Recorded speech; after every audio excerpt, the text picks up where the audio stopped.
Welcome back and thank you for staying with Inside Politics. On to our next topic of conversation. There was a protocol breach at the KWS Law Enforcement Academy in Manyani, Taita Taveta County, when President Uhuru Kenyatta arrived for cabinet retreat and was received by Interior Cabinet Secretary Dr. Fred Matiangí as Deputy President William Ruto watched.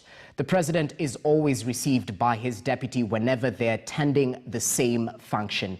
Allies of the deputy president were not amused. Elgeyo Marakwet Senator Kipchumba Murkomen, on his official Twitter account, mockingly referred to Matiangí as deputy president. Our Patrick Amimo with the details. When President Uhuru Kenyatta arrived at the KWS Law Enforcement Academy airstrip in Manyani, Interior Cabinet Secretary Fred Matiangí was on hand to receive him. The president was here to chair a cabinet meeting. Normally, the president is always received by his deputy whenever they are in the same function. But here, the DP was standing meters away while Matiangí welcomed the president. Matiangí's action raised eyebrows with the deputy president's allies, accusing him of usurping the role of the country's second-in-command. In a tweet, Elgeyo Senator Kipchumba Murkomen ridiculed Matiangí, and I quote, Deputy President Fred Matiangí receiving the president, thereafter introduced other cabinet members. End of quote. Lawyer Ahmed Nasir Abdullahi tweeted wondering if there was a security recommendation for President Uhuru and his deputy to keep the distance. Following wagging of tongues on social media platforms, those who might have caused the breach in protocol appeared to be very cautious. In the subsequent events at Manyani, Deputy President William Ruto appeared to have assumed his right place in the pecking order. The president and his deputy appeared closely together, with Matiangí either missing in action and or strictly observing social distancing regulations.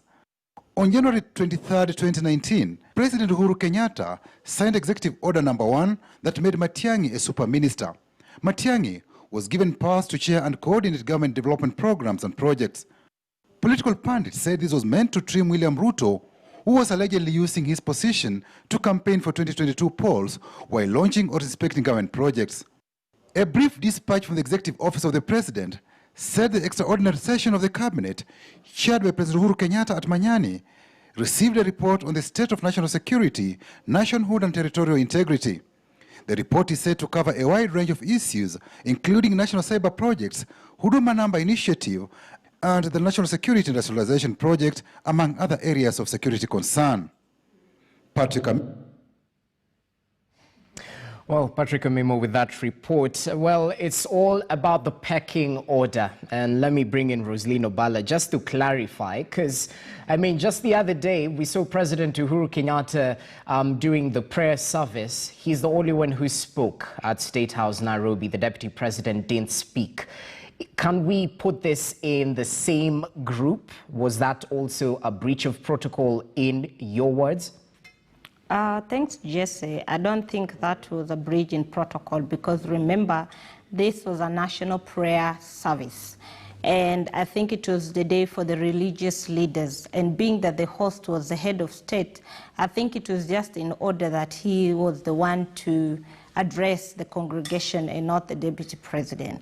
But this is very different from what we saw in Manyani, because if you look at the Constitution, that is Article 152 on the composition of the cabinet, and this was actually a cabinet meeting before the president was taken through a guided tour of the facility.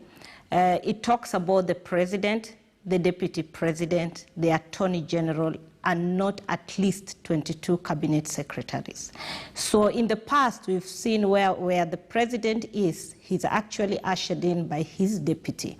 So when this event actually happened, it caused an uproar in the country because everybody was not understanding why the Interior Cabinet Secretary was the one ushering in the Commander-in-Chief, whereas the second-in-command was also in the same venue and looked like the Interior Cabinet Secretary was actually inviting him to greet the head of state.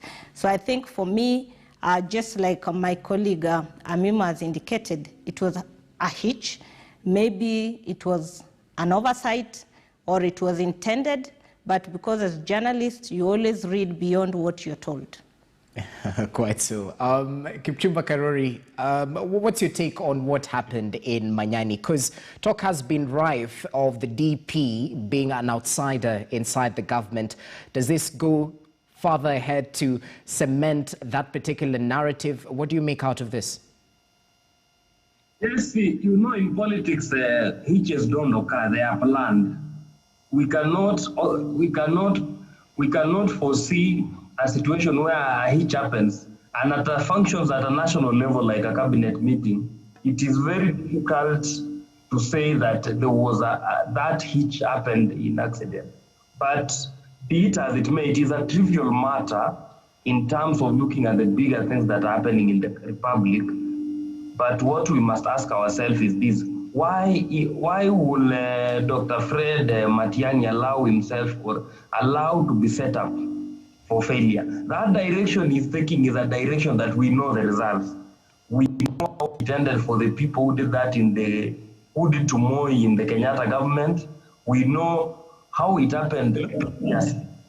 So I think we need to exercise caution as a people, and more so when with issues that touch on the fundamental issues within the nationhood. There is a reason why we have a deputy president, a deputy governor, and so forth. And there is a reason why we have state protocol. But 1, 2, 3, 4, 5, 6, 7, 8, 9, 10. Mr. Matiangí allowed himself to be set up, even though it maybe, let us assume it was a technical hitch, then he was on the wrong on this one.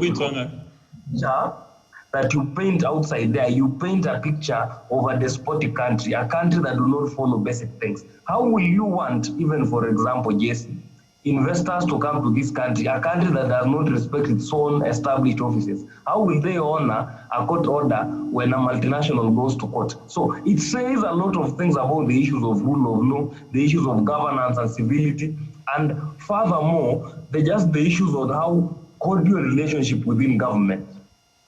Well, cordial relationship within government is definitely something we can talk about. Husband Owila, I mean, this is the super CS, as he's commonly referred to, chairs the cabinet meetings. What do you make of the breach of protocol? Was it just a mishap, a mistake? Should we read too much into it? Well, just I think whatever it was, it is something that we should not celebrate. Whether it was a mishap, it was planned, it was choreographed, or whatever it is. It's not a precedent that we want to set in this country. And I've never bought this idea of a super CS. I mean, you are a CS because you are appointed by the appointing authority, which is the presidency, the president and the deputy president. And I don't think it's adding any favor to you to be called a super CS because you are receiving the president, you are the one welcoming the president. There is a bigger reason why someone should become a super CS. Become a super CS because you are delivering.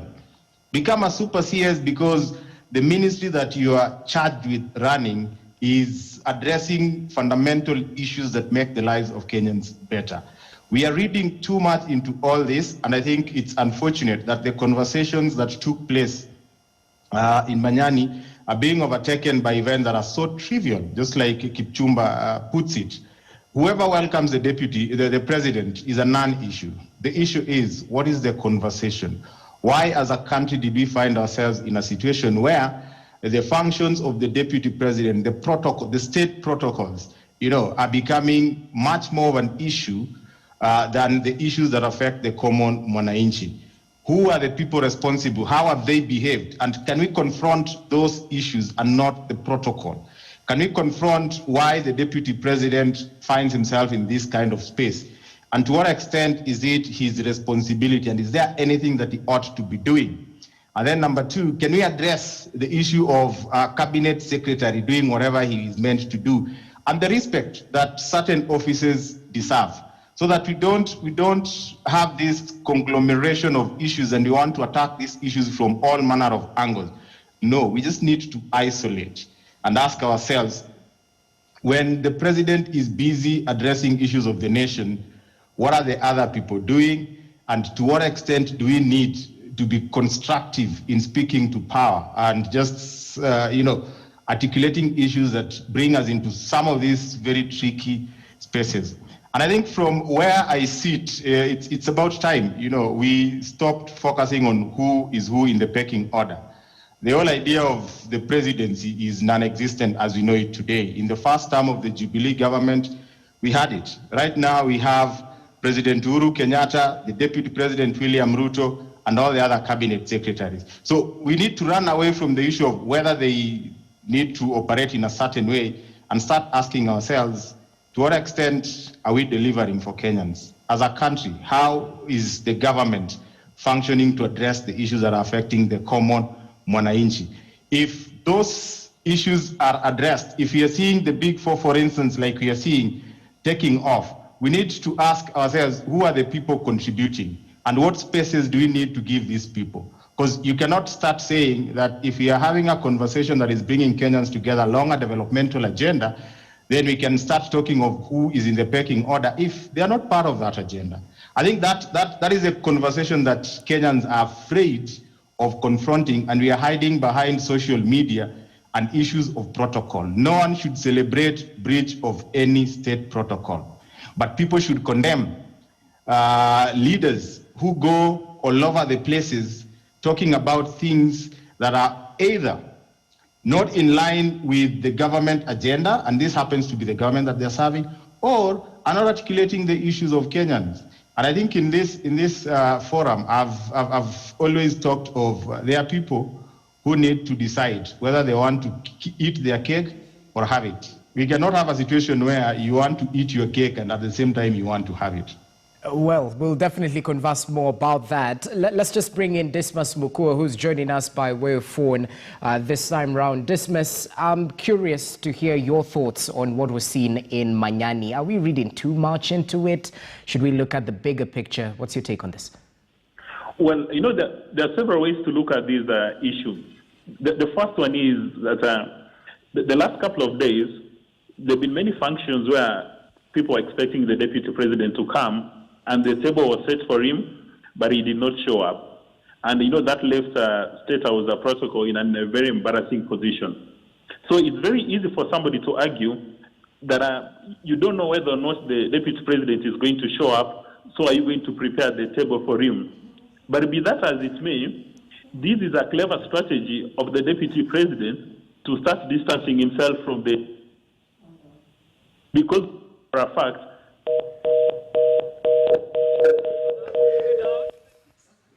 well, apologies for that. We'll definitely link up with Dismas Mukua later on. It seems his point doesn't want to go through. But Rosalyn Obala, a lot has been said. I mean, we've heard what the panelists have to say about this.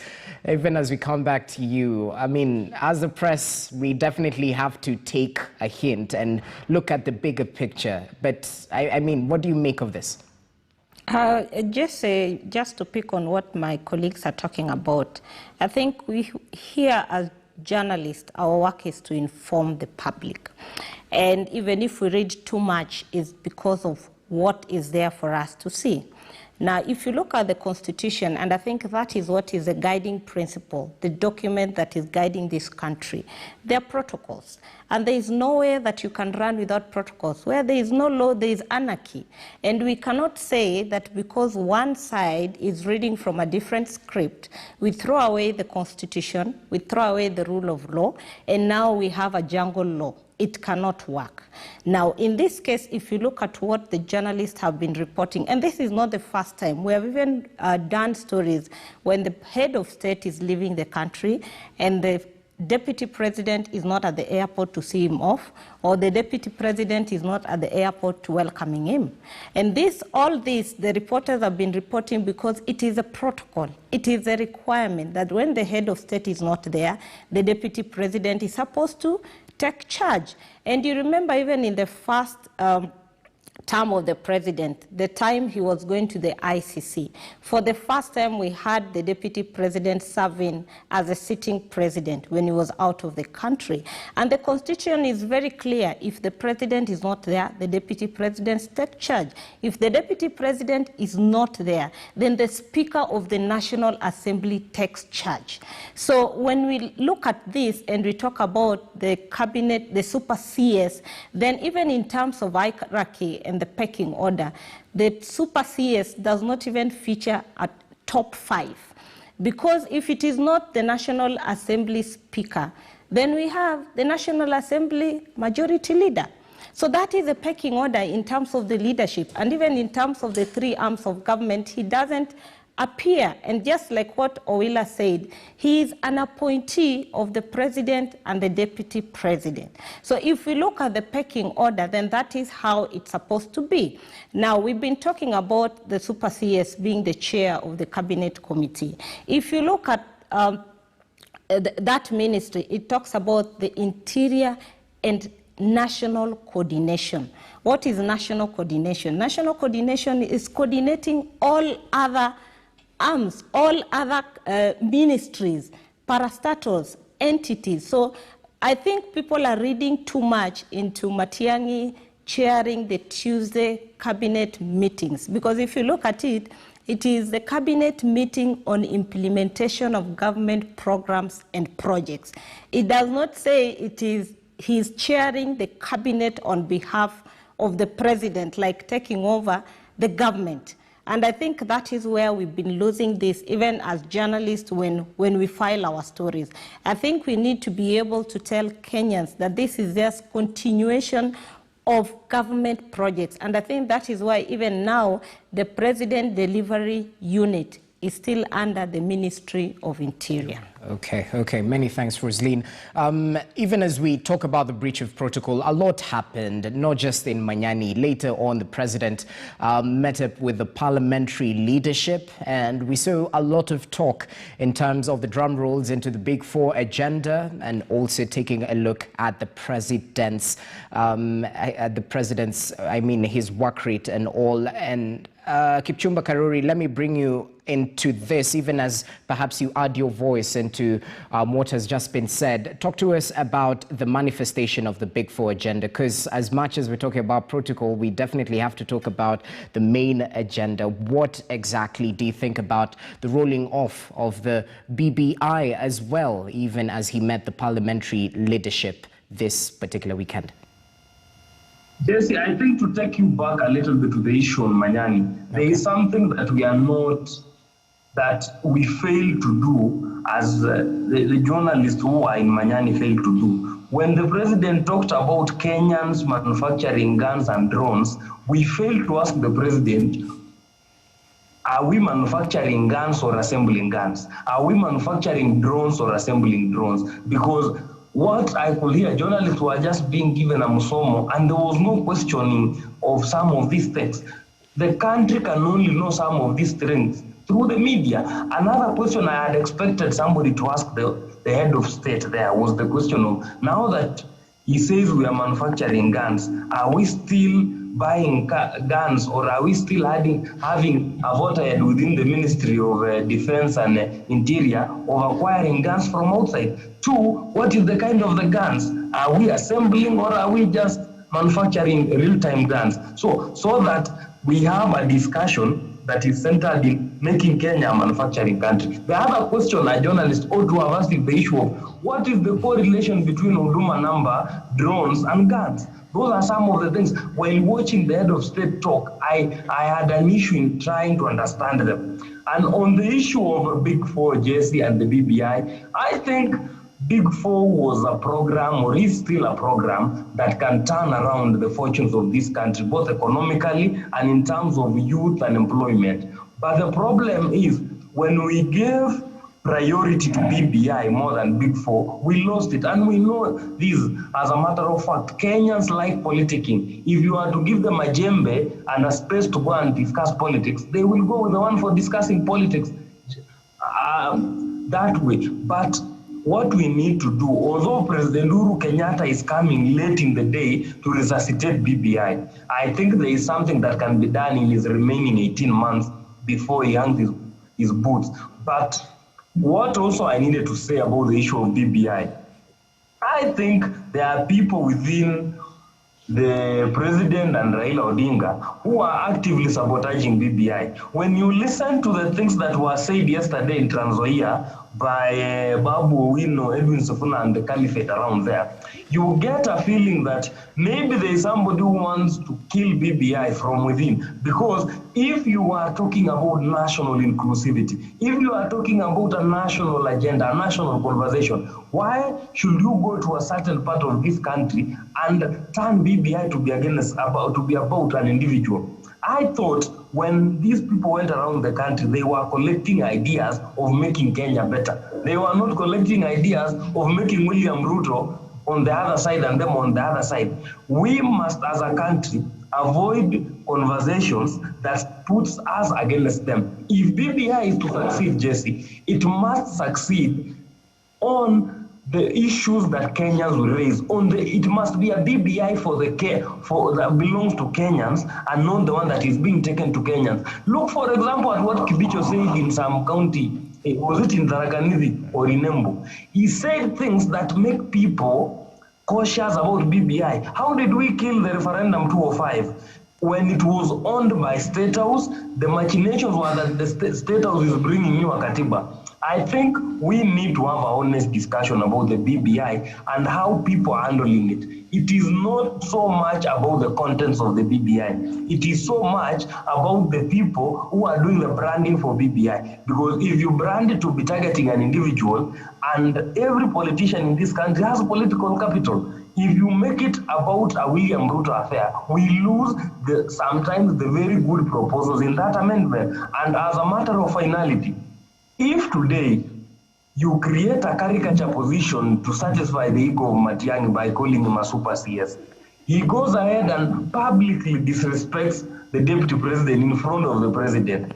What will we do to the Matiangís of the future when we have 5 positions? If we cannot respect a man who was in the same ballot with the president, what will we do to a deputy prime minister elected in parliament because of some bribery in a toilet? Those are some of the questions we need to ask ourselves. All right. If we are to have an open discussion about this country, we must have a discussion that we talk from the heart, telling ourselves what is right. Because at the end of the day, Jesse, all right, we need BBI, as it has been told by the 2 people who shook hands, for moving forward. No, we need to block William Ruto.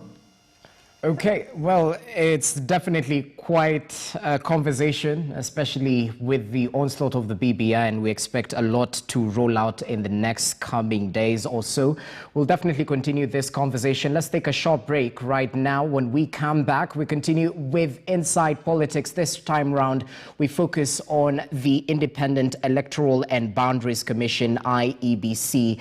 Now, the Justice and Legal Affairs Committee at the National Assembly wants legislators to adopt the Senate's amendments to the Independent Electoral and Boundaries Commission Act, proposing the formation of a 7-member panel that will recruit persons to fill the vacant positions at IEBC. All this in regards to IEBC being paralyzed if these positions are not filled. Not just that, President Uhuru Kenyatta appointed 3 IEBC commissioners, former IEBC commissioners, for envoy positions in the latest appointments. We take a look at this when we come back from the break. Do stay with us.